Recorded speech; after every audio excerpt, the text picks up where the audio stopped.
అందరికీ నమస్కారం అండి. మా అత్తమ్మ మాట స్వాగతం. ఈరోజు రొయ్యలు పచ్చడి చేస్తున్నానండి. 1 కేజీ రొయ్యలు తీసుకుని పసుపు ఉప్పు వేసి ఇలా ఆగలేసేసానండి. ఆగలేసేసుకుని పక్కన పెట్టుకోవాలి. ఇది ఇప్పుడు మసాలా రెడీ చేసుకోవాలండి. ఇంట్లోకి దాల్చిన చెక్క చిన్న ముక్క, లవంగాలు, యాలక్కాయలు, ధనియాలు, జీలకర్ర, మిరియాలు కొంచెం కొంచెం అండి. కేజీ రొయ్యలకి 10 మిరియాలు, 6 లవంగాలు, 6 యాలక్కాయలు, దాల్చిన చెక్క చిన్న ముక్క, అనాస పువ్వు ఒక రెబ్బ వేసానండి. ఇవన్నీ లైట్గా దోరగా వేయించుకోవాలి.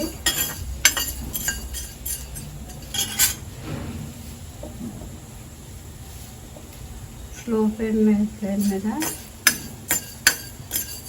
దోరగా వేయించుకోవాలండి. స్టవ్ స్పీడ్ పెడితే కనుక మాడిపోయే అవకాశం ఉంటుంది కదండి. స్లోగా వేయించుకోవాలి. కొంచెం లైట్గా దోర వేస్తే సరిపోద్ది.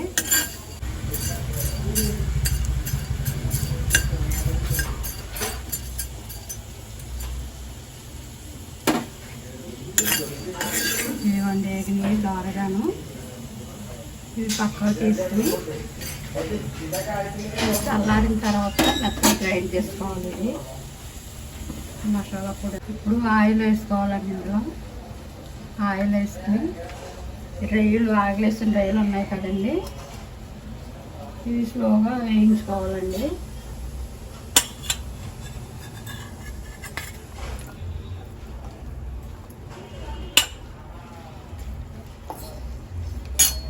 ఆయిల్లో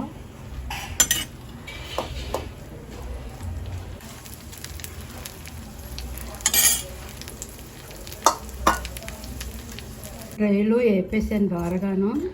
చాకు రొయ్యలు అండి, దోరగా వేయించేసాను. ఇప్పుడు ఇందులోను మనం వేయించుకున్న మసాలా పొడి ఉంది కదా, వేయించి గ్రైండ్ చేసుకున్న పొడి, ఈ పొడి అందులో కలుపుతున్నాను.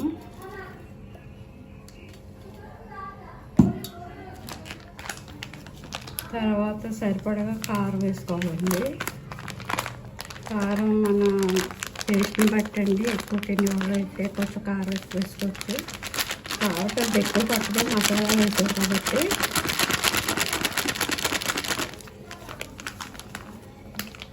కొంచెం సాల్ట్ వేసుకోవాలండి. మనం ఆల్రెడీ ఆగలేసినప్పుడు వేసాం కాబట్టి సాల్ట్ కొంచెం వేసుకోవాలి. తర్వాత చూసి వేసుకోవచ్చు.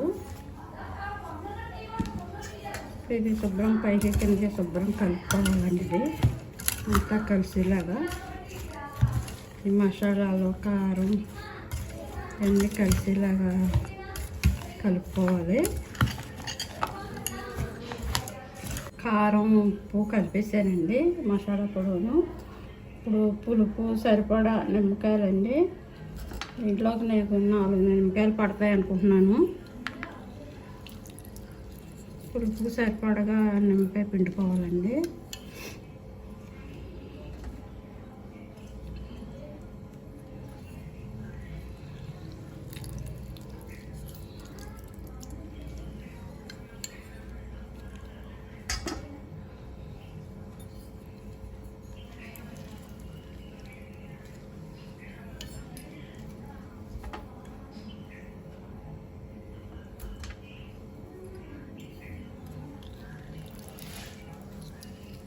ఇదిగోండి అయిపోయింది. రొయ్యలు ఆవకాయ సింపుల్గా ఈజీగా ఇంట్లోనే తక్కువ టైంలో చేసుకోవచ్చండి. పచ్చడి నెల రోజులైనా కానీ నిల్వ ఉంటుందండి. బయట ఉన్నా సరే ఫ్రిడ్జ్లో ఉంటే 2-3 నెలలైనా ఉంటుందండి. ఇలా రొయ్యలు ఉడిపేసుకుని తింటే చాలా బాగుంటుందండి వేడి వేడి అన్నంలో. ఇప్పుడే పెట్టాను కదండి, కొంచెం నానితే ఒక రోజు మగ్గితే కనుక ఇంకా బాగుంటుంది. ఇప్పుడు వెంటనే ఇస్తున్నా కానీ ఇవ్వండి. ఇప్పుడు పెట్టిందే తింటేనే ఇంత టేస్టీగా ఉంది. ఇంకా చల్లారి మగ్గితే రేపటికైతే ఇంకా బాగుంటుందండి. తక్కువ టైంలోనూ రేయి ఆవకాయ ఈజీగా పెట్టుకోవచ్చండి ఇంట్లోనూ. ఒకసారి ట్రై చేసి చూడండి. ఇదిగోండి ఆవకాయ. ఇది గాజు సీసాలన్నా ప్లాస్టిక్ డబ్బాలన్నా తడి లేకుండా ఉంటే 2 నెలలు 3 నెలలైనా ఉంటుందండి. ఇది ఇలా ఊడుకుని కొంచెం 4 రేయలు వేసుకుంటే పిల్లలైనా పెద్దవాళ్ళైనా చాలా ఇష్టంగా తింటారండి. ఇది కూరలు ఏమి లేనప్పుడు ఇలా పచ్చడి ఒకేసారి పెట్టుకుని ఉంచుకుంటే 2 ముక్కలు వేసుకుని తినొచ్చు. ఇంతేనండి. రేయలు ఒకసారి ట్రై చేసి చూడండి.